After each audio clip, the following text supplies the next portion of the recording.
The transport shuttle doors hissed open, and Danny Reed stepped onto the polished metal floor of Station Odin. Behind him walked something that made every alien in the arrival bay freeze in place.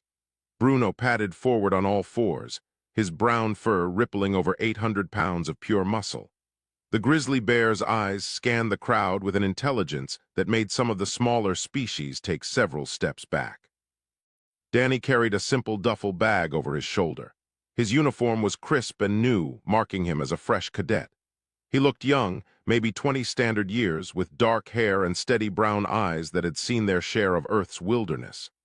Bruno stayed at his left side, moving with a grace that seemed impossible for something so massive.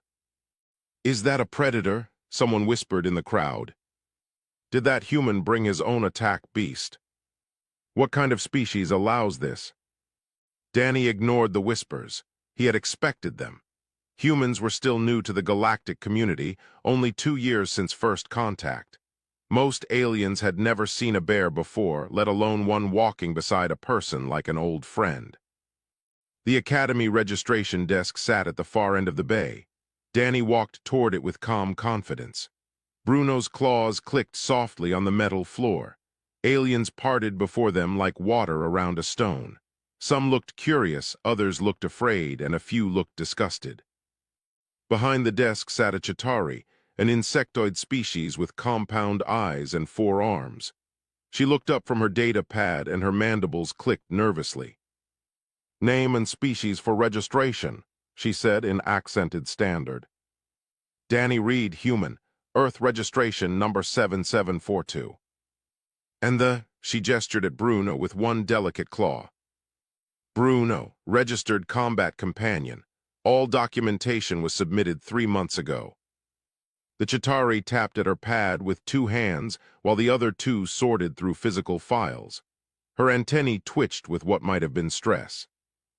"Yes, I see it here. Approved by Human Military Command and cleared by Academy standards. You are assigned to Barracks Section 12, Room 48. She paused. "There have been complaints already." "We just arrived," Danny said quietly. "Complaints in advance," the Chitauri explained. "Several cadets from prominent families requested you be housed elsewhere. The Academy denied those requests. All cadets are treated equally here." "Thank you." Danny took his room assignment chip and turned to leave. That was when he first saw Captain Torvin. The Saurix officer stood near the training wing entrance, his reptilian features twisted into something between amusement and contempt. He was tall for his species, nearly 7 feet, with dark green scales and yellow eyes that tracked Danny's movement.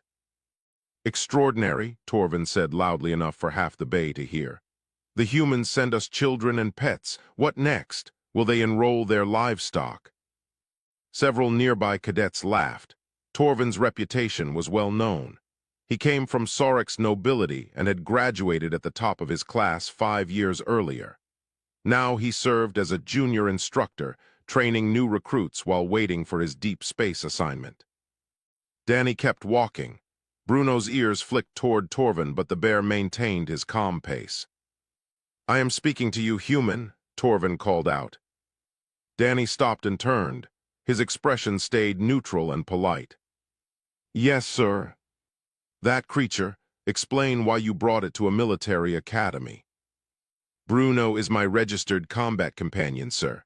All proper forms were filed and approved." Torvin's laugh was sharp and mocking. "Combat companion? What combat could a primitive animal possibly assist with? Does it operate weapons, pilot ships, or does it simply growl at enemies and hope they surrender?" More laughter from the crowd. A few alien cadets recorded the interaction on their personal devices. Bruno sat down next to Danny, completely still except for his eyes, which never left Torvin's face. "Bruno has completed the same preliminary trials I have, sir. His performance scores are in our file." "Performance scores for an animal," Torvin shook his head. "Tell me, human, did your species bribe the Academy Committee? Is that how you gained entrance? Because I reviewed the entry requirements, and I simply cannot understand how your kind qualified." The bay went quiet. That was a serious accusation. The Galactic Defense Academy accepted less than 2% of all applicants. Suggesting someone had cheated their way in was an insult to every cadet present. Danny took a slow breath. We qualified through the standard testing process, sir, same as everyone else here. Impossible, Torvin waved a clawed hand dismissively. Your species still uses chemical propulsion for half your spacecraft. You have barely left your own. Star System, you bring animals to military training. No, there must be some political reason you were accepted. Perhaps the Council felt sorry for you. Bruno's lips pulled back slightly, showing just the edge of his teeth. It was not quite a snarl, but it was close. Danny placed one hand on Bruno's shoulder without looking down. If you have concerns about our admission, sir, perhaps you should address them with the Academy commander. Perhaps I will, Torvin said. Until then, try not to let your pet damage anything important. I would hate for Earth to be charged for repairs. He turned and walked away, his tail swishing behind him. The other cadets slowly dispersed, some still laughing, others looking uncomfortable with what they had witnessed. Danny found his assigned quarters an hour later. The room was small but functional, with 2 sleeping platforms, a shared cleaning station, and storage lockers. His roommate had not arrived yet. Danny unpacked his few belongings while Bruno explored every corner of the room with his nose. First day always goes well, Danny said quietly to his friend. Bruno huffed and settled onto the floor near Danny's bunk. The bear was too large for any furniture designed for humanoids. Outside their window, the massive training facilities stretched across the station. Hundreds of cadets from dozens of species prepared for careers defending the galaxy. And somewhere in those halls, Torvin was already planning how to make the next few months as difficult as possible for the human and his unusual companion. Danny lay back on his bunk and stared at the ceiling. He had known this would not be easy. Nothing worthwhile ever was. Dawn cycle began at Station Odin with a soft chime instead of harsh alarms. Danny was already awake, sitting cross-legged on the floor next to Bruno. They had developed this routine years ago back on Earth. 20 minutes of quiet time together before the chaos of the day began. Bruno rested his massive head on Danny's knee while Danny scratched behind the bear's ears. "Ready for whatever they throw at us today?" Danny asked softly. Bruno's answering rumble was gentle, almost a purr. It was a sound most people never heard from grizzly bears, a sound reserved for family. The training hall filled quickly after morning meal. Dozens of cadets gathered in their assigned groups, chattering in various languages and communication methods. The Veilborn floated as clouds of sentient gas inside containment suits. The granite people lumbered on their stone legs. The lumens sparkled with internal light, and everywhere eyes turned toward Danny and Bruno. Torvin entered last, his green scales catching the overhead lights. He carried a data pad and wore the expression of someone who had planned something unpleasant. "Attention," his voice cut through the conversations. "Today we begin equipment familiarization. Each cadet will be issued standard defensive gear and required to demonstrate proper usage within safety parameters." He began calling names, assigning cadets to different stations. The task seemed reasonable and appropriate for each species' physiology. Then he reached Danny's name. "Read, Danny. Report to Waste Reclamation Systems. You will be cleaning and cataloging all biofilter components in Section 7. Silence fell across the hall. Waste reclamation was necessary work, but it was not training. It was janitorial duty. Several cadets looked uncomfortable. One Chitauri cadet, a young female Danny had noticed earlier, clicked her mandibles in what might have been disapproval. "Sir, is that a training exercise?" Danny asked calmly. "It is the task I have assigned you," Torvin replied. "Do you have a problem following orders, cadet?" "No, sir." "Good, and leave your pet here. Animals are not permitted in sanitation areas." "Bruno goes where I go, sir. It is in my contract with the Academy." Torvin's eyes narrowed. "Very well. Perhaps the smell will encourage you both to complete your work quickly." Danny and Bruno made their way to Section 7. The other cadets dispersed to their assignments, most receiving hands-on training with energy shields, communications equipment, or tactical sensors. Danny got a mop and a bucket. The biofilter room smelled exactly as bad as expected. Danny worked methodically, cleaning each component and logging its condition. Bruno lay near the door, watching with patient eyes. They had been through worse together. 3 hours later, Danny finished. Every filter was clean and properly documented. He returned to the training hall to find the other cadets taking a break. Torvin looked surprised to see him back so soon. Completed already? Torvin examined the data Danny submitted. His expression soured when he found no errors. Yes, sir. Well then, since you have so much energy, report to cargo bay. 5. There are supply crates that need to be moved and organized. Manual labor. The anti-gravity lifts are under maintenance. It was another punishment disguised as an assignment. Danny simply nodded and left. Bruno followed, his claws clicking steadily on the metal floor. By midday meal, Danny had moved 2 tons of supplies by hand while other cadets practiced with advanced weapons systems. His muscles ached, but he refused to show it. Bruno had helped where he could, using his strength to push the heavier crates while Danny guided them into place.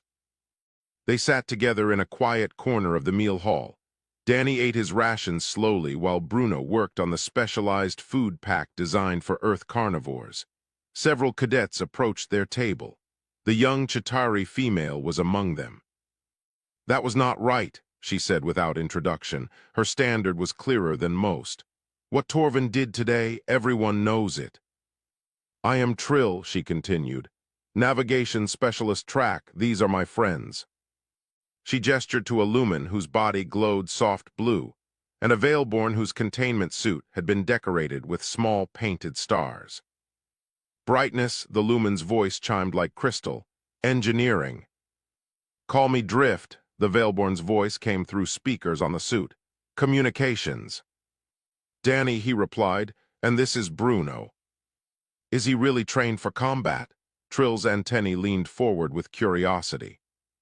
Yes, we have worked together since he was a cub. How is that possible? Brightness asked. My species studied Earth biology. Bears are apex predators. They do not form cooperative bonds with other species. Usually they do not, Danny agreed. But Earth is complicated. Humans learned to bond with many predator species over thousands of years. Wolves became dogs. Hawks became hunting partners. Sometimes, very rarely, bears become friends. You found him? Drift asked. His mother was killed by poachers. He was maybe 3 months old. I was hiking in the mountains and heard him crying. I knew if I left him, he would die, so I took him home. And your authorities allowed this? Trill seemed shocked. Not at first. There were many arguments and much paperwork, but my family has military history. We proposed a trial program. If Bruno could pass military training standards, he could serve alongside human soldiers. He passed everything they gave him. Bruno lifted his head at the sound. Of his name, his dark eyes regarded the alien cadets with calm interest. None of them seemed afraid, just deeply curious. What Torvin said yesterday, Brightness's light dimmed slightly, about bribes and political favors, that was wrong. It is what he believes, Danny said simply. But you proved yourself today, Trill insisted. You completed every task he gave you, no matter how unfair. That takes strength. It takes stubbornness, Danny smiled. Different thing. The conversation continued through the meal. Other cadets began to listen, forming a wider circle. They asked questions about Earth, about human history, about the bond between species. Danny answered honestly, never boasting, simply explaining. Torvin watched from across the hall. His expression grew darker with each passing minute. That afternoon brought physical training. All cadets gathered in the gymnasium for endurance testing. Torvin personally oversaw the exercises. He seemed to take particular pleasure in designing Danny's course. Reed, you will complete the obstacle course designed for granite people. Since you brought a beast of burden with you, perhaps you are as strong as living stone. The granite obstacle course was brutal. It involved lifting massive weights, climbing walls designed for species twice Danny's size, and navigating gaps meant for bodies with different proportions. It was meant to be impossible for a human. Danny studied the course for 30 seconds, then he looked at Bruno. "Together," he asked quietly. Bruno stood and moved to the starting line. What happened next would be talked about in the academy for years. Danny did not try to match Granite's strength. Instead, he used Bruno's mass and power as a counterweight. Where Danny could not lift, Bruno pushed. Where Danny could not reach, Bruno provided a platform. They moved through the course like water, finding the path of least resistance. It was not pretty, it was not standard, but 17 minutes later they crossed the finish line. The Granite Cadet record was 19 minutes. Torvin stared at the timer display as if it had personally betrayed him. "Acceptable," he finally said through clenched teeth. "Barely." But the other cadets saw the truth. They had witnessed something remarkable, not a human and a pet, something else entirely. The holographic combat chambers occupied an entire deck of Station Odin. Each room could generate any environment imaginable, from asteroid fields to urban warfare zones. The technology came from the Lumens, who had perfected light manipulation over thousands of years. Inside these chambers, cadets faced scenarios as close to real combat as possible without actual death. Danny stood in the staging area with 40 other cadets. They had been divided into 8 squads of 5, each assigned a different objective in the same shared environment.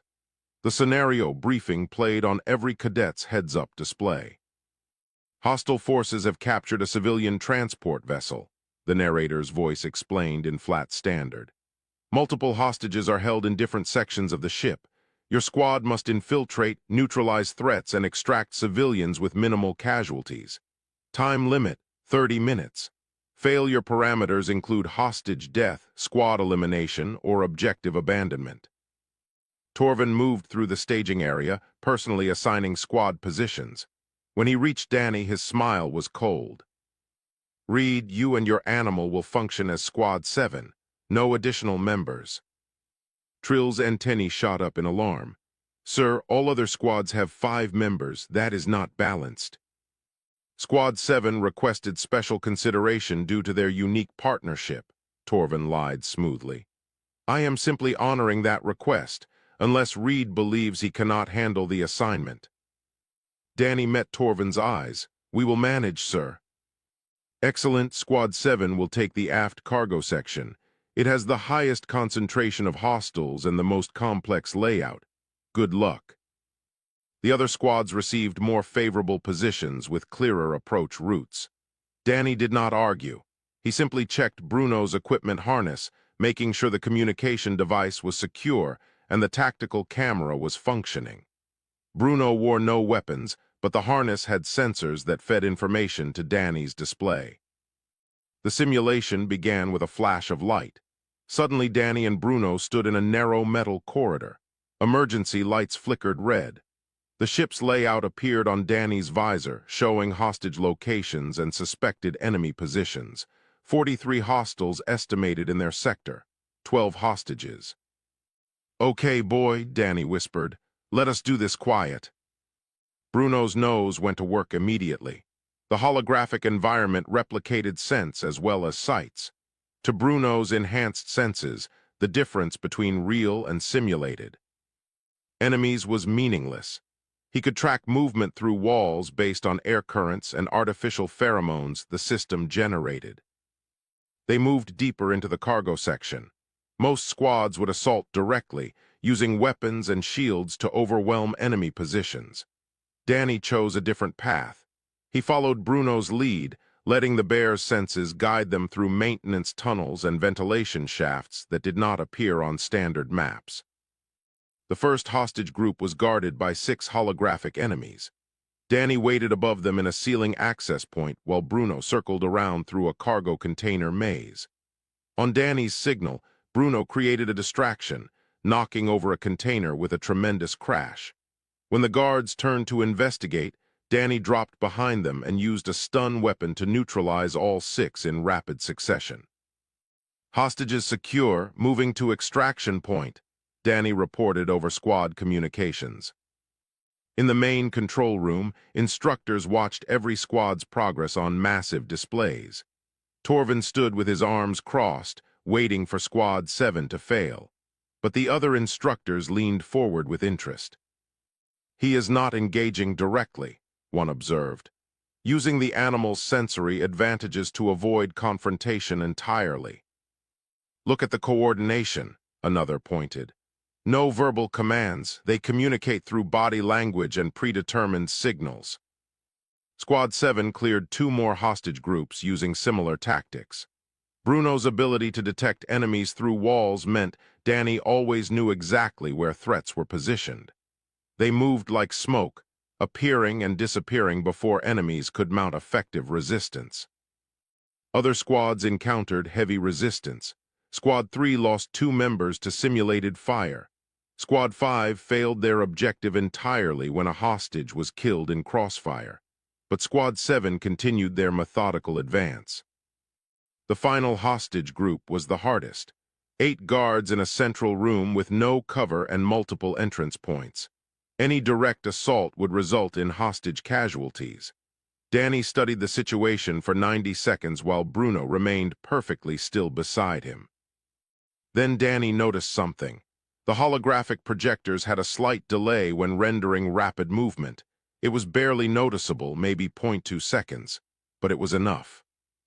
Bruno full speed run in 20 seconds, pattern delta. Bruno's muscles tensed. Pattern delta was something they had practiced thousands of times. A charging grizzly bear moved fast, terrifyingly fast, and when Bruno charged at full speed through holographic enemies, the system struggled to render their response quickly enough. Danny followed in Bruno's wake, using that 0.2-second delay to target guards before they could fire. It worked. The final hostage group was freed with 0 casualties. Squad 7 completed their objective with 4 minutes remaining and no squad losses. The simulation ended. All cadets returned to the staging area. Most looked exhausted. Several had taken simulated wounds that left them shaken. Danny and Bruno appeared calm and collected, as if they had simply been on a walk. Torvin's expression was venomous. He pulled up the performance data, searching for any rule violation or technicality. He found none. Every action Squad 7 took was within parameters. The only difference was method. "Explain your tactics, Reed," Torvin demanded loudly enough for everyone to hear. "You did not follow standard assault protocols." "Standard protocols did not account for our abilities, sir. We used the advantages available to us." "You exploited system lag," Torvin accused. "I noticed a pattern and adapted to it, sir. Is that not what soldiers are trained to do?" The lead instructor stepped forward. Commander Aldris was a wayfarer, a species known for wisdom and fairness. Her silvery skin reflected the overhead lights, and her 4 eyes studied Danny with interest. "Cadet Reed is correct," Aldris said quietly. "Adaptability is the mark of a skilled soldier.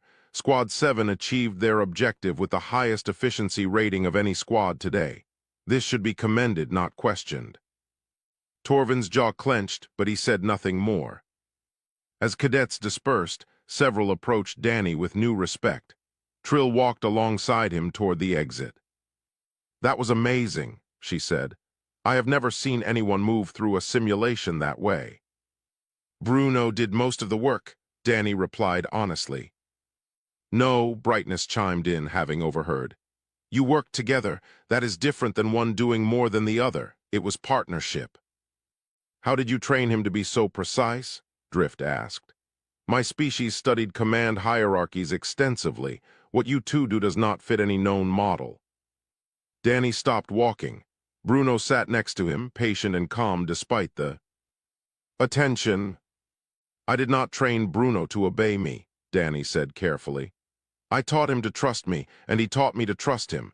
Everything we do is conversation, not command. He chooses to work with me because we are family. That is why it works."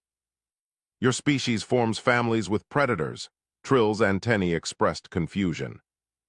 My species forms families with anyone willing to love us back, Danny said simply. It is our greatest strength and our greatest weakness. Torvin watched this conversation from across the room. His hands were clenched into fists. Every day these humans remained at the academy, his authority eroded further. Something had to be done. 2 weeks passed, and Danny's reputation grew despite Torvin's efforts to undermine him. Every impossible task assigned came back completed. Every unfair evaluation was challenged and overturned by other instructors who reviewed the actual performance data. Word spread through the academy about the human and his bear who worked as one mind in 2 bodies. The evening rest periods became teaching time. Danny's quarters turned into an informal gathering space where cadets from different species came to talk. They asked endless questions about Earth, about human history, about the strange relationship between humans and other animals. "Explain again how this happened," Trill said one night. She sat on the floor near Bruno, her chitinous body folded in a position that looked uncomfortable to human eyes but was natural for her. "How did predators become friends?" Danny leaned against his bunk. "It took thousands of years. Humans were not always the dominant species on Earth. We were prey for many large predators. We were weak compared to bears, tigers, wolves. Our only advantage was our brain and our ability to cooperate." "So you formed packs." Drift's gaseous form swirled inside the containment suit. "Like my species does with our cloud collectives." "Similar but different. We formed packs with other species. We found wolf cubs and raised them.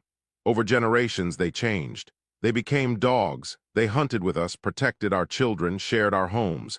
The relationship made both species stronger."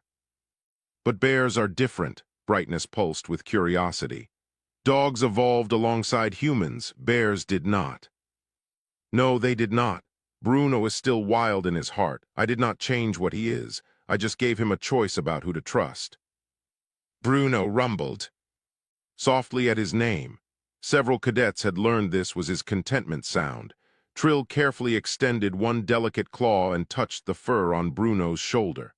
The bear remained still, allowing the contact.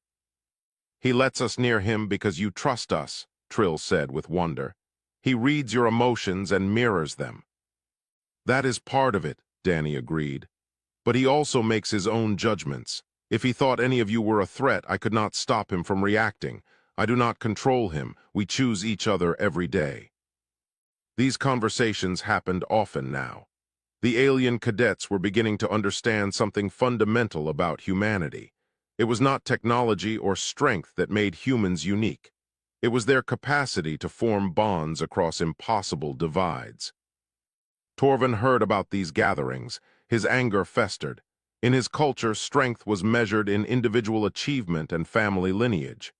The idea of bonding with lesser species was not just strange, it was offensive. And worse, his cadets were starting to question his teachings. The confrontation came during a tactical briefing 3 days later. All cadets gathered in the main lecture hall to review defensive formations. Torvin stood at the front, displaying various battle scenarios on the holographic projector. He was in the middle of explaining a complex flanking maneuver when Danny raised his hand. "Sir, that formation leaves the center weak. If the enemy recognizes the pattern, they could break through easily." The room went quiet. Cadets did not usually question instructors during briefings. Torvin's eyes narrowed. "Are you suggesting the standard Sorix military formation is flawed, Cadet?" "I am suggesting it might not work against all enemies, sir. Different species think differently. What looks like weakness to one might look like opportunity to another." "And I suppose humans have superior tactics?" Torvin's voice dripped with sarcasm. "No, sir, but human history includes fighting other humans for thousands of years. We learn to expect the unexpected." "How primitive," Torvin said coldly. "Your species was still killing each other when mine had already achieved interstellar travel. Perhaps that is why you bring animals to military academies. You have not evolved past your barbaric roots." Several cadets shifted uncomfortably. This was crossing a line. brightness dimmed with concern, Trill's antennae flattened against her.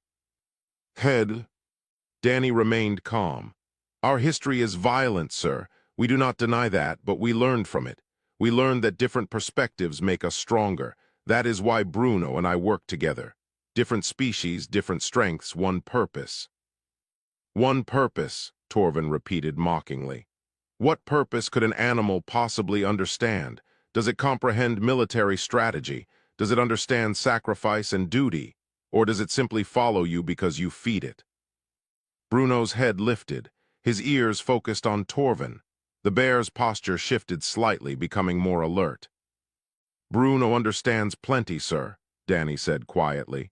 He understands loyalty. He understands trust. He understands when someone is speaking with respect and when someone is just being cruel. Cruel? Torvin's voice rose. I am being realistic. You are a political token, Reed.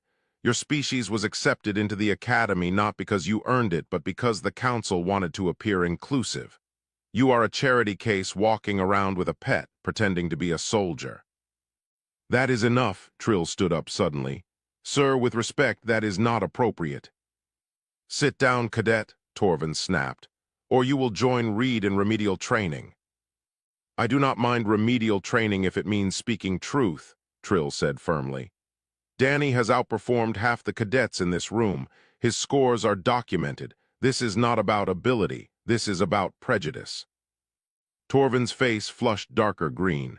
He took 3 steps toward Trill, his claws extending slightly. It was a threat display. In Sorik's culture, extending claws meant violence was coming. You dare accuse me of prejudice? Torvin's voice was dangerous now. You forget yourself, Cadet. Danny moved between Torvin and Trill without thinking. It was pure instinct. Protect the friend. Sir, she meant no disrespect, Danny said. This is between you and me. Leave her out of it. Between you and me? Torvin's laugh was ugly. You are nothing, human. You are a primitive from a backwards world who brings animals to play soldier. You do not belong here. Your species does not belong in the galactic community. You are children playing with technology you barely understand. Torvin stepped forward again, pointing one clawed finger directly at Danny's chest. The claw touched the fabric of Danny's uniform. It was an aggressive gesture in any species' language, a physical threat. That was when Bruno rose to his full height. Standing on his hind legs, the grizzly bear towered over every being in the room. 8 feet of muscle and fur and ancient predator instinct.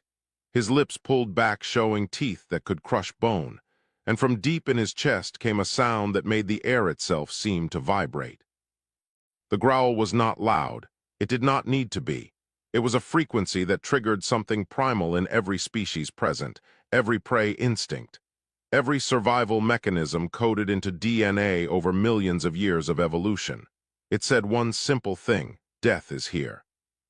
Torvin stumbled backward. His threat display vanished instantly, replaced with genuine fear. His claws retracted. His pupils dilated. Every cadet in the room froze. Bruno's eyes locked on Torvin. The growl continued, low and steady and utterly terrifying. The bear took 1 step forward, then another. Bruno, Danny's voice cut through the tension. Stand down. The growl stopped, but Bruno did not move. His eyes remained fixed on Torvin. He is not worth it, boy, Danny said quietly. He is just scared. For 10 seconds, nobody moved. Nobody breathed. The entire room waited to see what would happen next. Then Bruno dropped back to all fours. He moved to Danny's side and sat down. His posture relaxed, but his eyes never left Torvin's face. The doors at the back of the hall opened. Commander Aldris entered with 2 other senior instructors. Someone had alerted them to the confrontation. Commander Aldris surveyed the frozen tableau before her. Torvin pressed against the far wall, his scales pale with fear. Bruno sitting calmly beside Danny, but radiating controlled power. 40 cadets scattered around the room in various states of shock. The tension was thick enough to cut. Someone explain what happened here, Aldris said calmly. Her 4 eyes moved from face to face, missing nothing. Nobody spoke at first, then Trill stepped forward. Commander, Instructor Torvin was conducting briefing when Danny questioned a tactical formation. The discussion became heated. Torvin made physical threat display toward Danny. Bruno responded to protect his partner. "Is this accurate?" Aldris looked at Torvin. The Saurix instructor seemed to be regaining his composure. "The animal threatened me, Commander. It should be removed from the Academy immediately. This proves humans cannot control their creatures." "Bruno did not threaten you," Danny said quietly. "He warned you there is a difference." "You are splitting hairs," Torvin snapped, some of his anger returning. "That beast showed aggression toward an instructor." "After you showed aggression toward a cadet," Brightness spoke up. The lumen's light pulsed with unusual intensity. "We all saw you extend your claws and touch Danny's uniform. In your own culture, that is a threat of violence." "I was making a point," Torvin protested. "You were being inappropriate," another voice joined. A granite cadet named Slate spoke slowly, each word deliberate. "For weeks you have targeted Reed and his companion. We have all witnessed it. Today you went too far." Murmurs of agreement rippled through the room. Torvin looked around and seemed to realize that his authority had evaporated. These cadets were no longer on his side. Commander Aldris held up one hand for silence. "All cadets except Reed and Torvin are dismissed. Return to your quarters. Instructors, please remain." The room emptied quickly. Trill touched Danny's shoulder as she passed, a gesture of support. Within minutes, only Danny, Bruno, Torvin, and 3 senior instructors remained. "Sit," Aldris commanded. "Both of you." Danny sat on a nearby bench. Bruno lay at his feet. Torvin took a chair as far from the bear as possible. Aldris accessed a data pad and began pulling up files. "I have been reviewing performance records since this incident was reported. Reed, your scores are remarkable. Tactical analysis places you in the top 5% of all cadets currently enrolled. Physical performance is above average for your species and weight class. Simulation results show consistent excellence with unconventional problem solving." She looked at Torvin. "You have been giving Reed the lowest possible evaluations in all categories. Your written reports describe him as barely competent, yet every other instructor reports the opposite. Every objective measurement contradicts your assessments." "He does not follow proper protocols," Torvin said stiffly. "He relies on an animal instead of learning true military discipline." "He adapts to situations using available resources," Aldris corrected. "That is the definition of tactical thinking, and his companion is not a random animal. Bruno has his own performance file." She pulled up another display. "Bruno has completed every physical trial designed for combat support units. His sensory awareness exceeds standard military scanners in close quarters. His ability to work without verbal commands reduces communication vulnerabilities, and his presence has a documented psychological impact on opponents." "He is a wild predator," Torvin argued. "Wild predators cannot be trusted in military operations." "By that logic, we should not trust the Chitauri whose ancestors were hive parasites, or the Veilborn who can suffocate other species by entering their breathing apparatus, or my own people, the Wayfarers, who can manipulate emotional states through pheromones." Aldris fixed all 4 eyes on Torvin. "Every species in this academy has a predatory or dangerous history. We are not defined by what we were. We are defined by what we choose to be." She turned to Danny. "Tell me about your bond with Bruno. How did you meet?" Danny took a breath. "I found him in the mountains of North America. His mother had been killed by illegal hunters. He was 3 months old and would have died without help. My family took him in. We fed him, cared for him, gave him space to be what he is. As he grew, we realized he was special, not just intelligent, but wise in ways that are hard to explain." "You trained him?" "No, Commander, I lived with him. I learned his language and he learned mine. We taught each other. When Earth military began accepting animal companions into service, we volunteered together. It was his choice as much as mine." "How can an animal make such a choice?" Torvin challenged. "How do you know they cannot?" Danny replied. Your species has never tried to communicate with animals beyond simple commands. Humans spent thousands of years learning to listen. Bruno understands words, concepts, strategies. He may not speak standard, but he thinks and feels and decides. Aldris was quiet for a moment. Then she asked, "What happened today from your perspective?" "Instructor Torvin has been hostile since I arrived. I accepted it as part of training. But today he threatened Trill for defending me. I stepped between them. He made a physical threat gesture. Bruno interpreted that as an attack and responded. I gave the command to stand down and Bruno obeyed immediately. No one was harmed."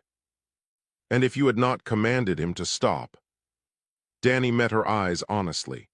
"Bruno would have defended me. That is what family does, but I would never let it reach that point. We have been together 8 years, I know. His every movement, every thought, he knows mine. We trust each other absolutely." Aldris turned to Torvin. "You have allowed personal bias to affect your professional judgment. You have created a hostile environment for a cadet who has committed no infractions and performed exceptionally. This is unacceptable. Commander, I maintain that humans are not ready for this academy. They are too primitive, too unpredictable." "They are different," Aldris corrected firmly. "Different is not the same as inferior. The humans passed every entrance requirement. They earned their place here through merit. Your inability to accept this reflects poorly on you, not them." She stood, signaling the meeting was ending. "Torvin, you are removed from instructional duties pending a full review. Reed, you will report directly to me for the remainder of the term. Your performance will be evaluated fairly based on actual results, not prejudice." "Commander, this is outrageous," Torvin protested. "This is overdue," Aldris said coldly. "You are dismissed." Torvin left without another word, his tail dragging on the floor in defeat. Aldris looked down at Danny and Bruno. "I owe you an apology. This should have been addressed weeks ago. I knew Torvin had biases, but I believed he would set them aside for his duties. I was wrong." "You were trying to give him a chance to grow," Danny said. "That is honorable." "Perhaps, but it cost you dignity and peace. That is not acceptable." She paused. "May I ask you something personal?" "Yes, Commander." "What do humans call what you have with Bruno? What is the word for this bond?" Danny smiled and scratched behind Bruno's ears. The bear leaned into the touch with obvious contentment. "We call it friendship, Commander. The deepest kind. The kind where you would give everything for each other without hesitation. Where trust is absolute and judgment is suspended. Where two beings look at each other and see not human or bear, not same or different, but simply family." "Family," Aldris repeated softly. "Yes, I think our species could learn from that concept. We are very good at building alliances, but alliances are based on mutual benefit. Family is based on love. Perhaps that is humanity's true gift to the galaxy." "Perhaps," Danny agreed. "Or perhaps everyone has that gift and just needs permission to use it." Aldris smiled, which was rare for a wayfarer. "Get some rest, Cadet. Tomorrow will bring new challenges. And read." "Yes, Commander. Thank you for showing us what trust looks like." 3 months transformed everything. Under Commander Aldris's direct supervision, Danny flourished. His tactical scores climbed even higher. His simulation performance became case studies for teaching unconventional problem solving. And Bruno became something of a mascot for the Academy, proof that strength came in unexpected forms. The cadets who had once mocked or feared them now sought their company. Trill became Danny's closest friend, often studying together late into the night cycles. Brightness helped Bruno's harness equipment, designing better sensors and communication systems. Drift taught Danny the subtle art of reading alien body language across species. And Slate, the massive granite cadet, appointed himself their unofficial protector, though everyone knew Bruno needed no protection. Torvin left the academy 2 weeks after the confrontation. The official record stated he requested transfer to Deep Space Patrol. The unofficial truth was that he had been given a choice: resign with dignity or face formal charges of discrimination and abuse of authority. He chose resignation. Some cadets said he had learned nothing, that he still believed humans were inferior. Others said they saw him watching Danny's training sessions from observation decks, his expression unreadable. The truth probably lived somewhere in between. Growth was never a straight line. Now the final combat trials loomed. Every cadet would face the same challenge, a massive multi-squad simulation designed to test everything they had learned. The scenario was brutal and complex. A hostile force had captured a colony station. Multiple objectives had to be completed simultaneously: rescue civilians, disable the station's weapons, prevent reactor meltdown, and neutralize enemy leadership. Failure in any single objective meant total mission failure. 200 cadets divided into 40 squads, the largest coordinated exercise in Academy history. And for the first time, squad assignments would be chosen by the cadets themselves rather than instructors. It was a test of social cohesion as much as combat ability. Danny stood in the assembly hall watching squads form. Most cadets gravitated toward their own species or familiar training partners. Chitauri grouped with Chitauri, lumens with lumens. The granite people formed an imposing unit of living stone. Danny, Trill approached with her usual group. Brightness, Drift, and Slate followed. "We would be honored if you and Bruno joined our squad." Danny looked at the unlikely collection of beings before him. An insectoid, a being of light, a cloud of sentient gas, and a living mountain, plus one human and one bear. "You sure?" Danny asked. "Other squads might be more conventional." "We do not want conventional," Brightness chimed. "We want effective. Your tactics are unlike anything standard training teaches. That is exactly what we need." "Besides," Slate rumbled in his slow, deep voice, "we are already friends. Why pretend to be soldiers with strangers when we can be soldiers with family?" Bruno huffed approval. The choice was made. The simulation began at dawn cycle. 40 squads dropped into a virtual environment so detailed it was indistinguishable from reality. The station sprawled across multiple levels, filled with civilian population areas, industrial zones, and military installations. Enemy forces numbered in the hundreds. Squad commanders received their assignments. Danny's squad was tasked with the reactor section, preventing meltdown while hostile forces tried to sabotage cooling systems. It was considered one of the hardest objectives because it required both combat skill and technical expertise. They materialized in a maintenance tunnel near the reactor core. Alarms wailed. The temperature was already climbing. According to the mission clock, they had 18 minutes before catastrophic failure. "Brightness, can you interface with the cooling systems?" Danny asked. "If I can reach the main control hub, yes, but it is 3 levels up and heavily guarded." "Slate, you and Drift create a distraction at the main entrance. Make them think that is our primary assault route." "And us?" Trill asked, indicating herself, Danny, and Bruno.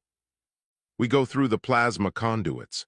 Bruno can handle the heat better than most species, and his nose will find the fastest path. We get Brightness to the controls while everyone is looking the wrong way." It was a ridiculous plan. Plasma conduits were not meant for travel. They were narrow, super hot, and filled with radiation that would harm most species. But Earth bears had evolved to handle extreme environments, and Danny had learned to trust Bruno's instincts over logical planning. The plan worked. Slate and Drift attacked the main entrance with overwhelming force, drawing enemy attention. Meanwhile, Danny, Trill, and Brightness followed Bruno through passages that did not appear on any station map. Bruno's sense of smell detected air currents that led to maintenance access points. His thick fur protected him from heat that would have burned others.